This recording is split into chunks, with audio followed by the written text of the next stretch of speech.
Hi everyone, my name is proofSzilko. Welcome back to another PUBG on Xbox video.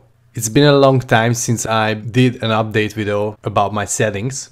I uploaded the last one in August, so I think it's due to do another one. I've been using these settings for quite a while, but I wanted to wait for the forward moving dead zone patch to come out to be able to include that one as well. As I will go through the settings one by one, I will briefly explain my decisions just to make it easier to understand.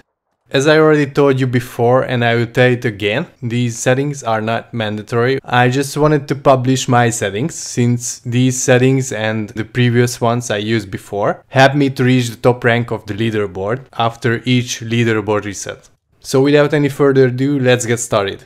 I'm on controller preset type B, and I mentioned in my previous video that I prefer to use the soft aim when in CQC, but the reason I'm not using type A is because in type A you have to toggle the ADS, which takes slightly more time than just pushing the button, and with the high DPS ARs, for example, these essential fracture seconds could mean a lot. And if you have a UMP, for example, using the soft aim won't cause any major disadvantage since the bullet spread is not too high, and if you use the recently added laser sight, as you can see it on the image on the background, it can further decrease your bullet spread if you're using soft aim.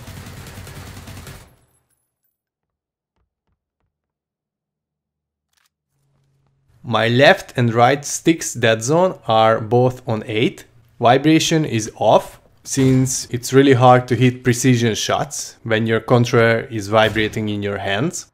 So the new forward running sensitivity is on 7. And as I mentioned this before in all of my settings video, consistency is key. So that's why almost all of my settings are on 7. Because if you use the same sensitivity for all the movements, it will help your muscle memory to develop faster. So my movement sensitivity is on 7 as well, together with my general sensitivity. My vertical sensitivity multiplier is on 86, and the reason behind that it's not on 100% is because for the vertical axis you have to be more precise if you want to aim from an enemy's torso to his or her head.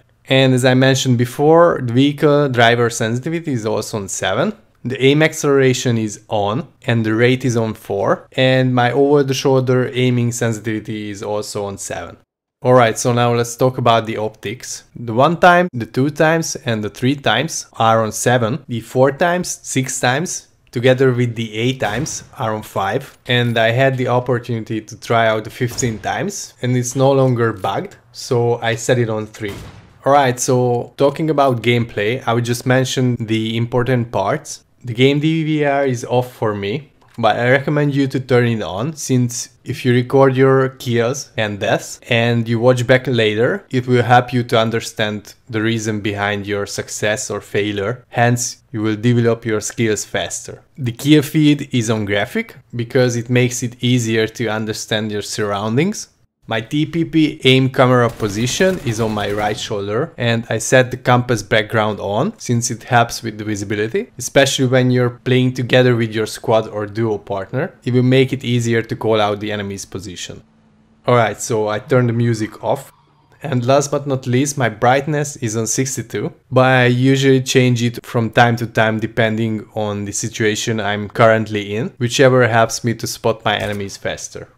Alright, so these were my settings, guys. I really hope it will help with your gameplays and with your chicken dinners in the future. I use these settings to score a 13 kill win, so I will just leave the footage rolling. I hope you will enjoy it and that you found this video useful. If you did so, please don't forget to leave a like. If you didn't, leave a dislike, subscribe if you're new here, and I see you in the next one. Bye!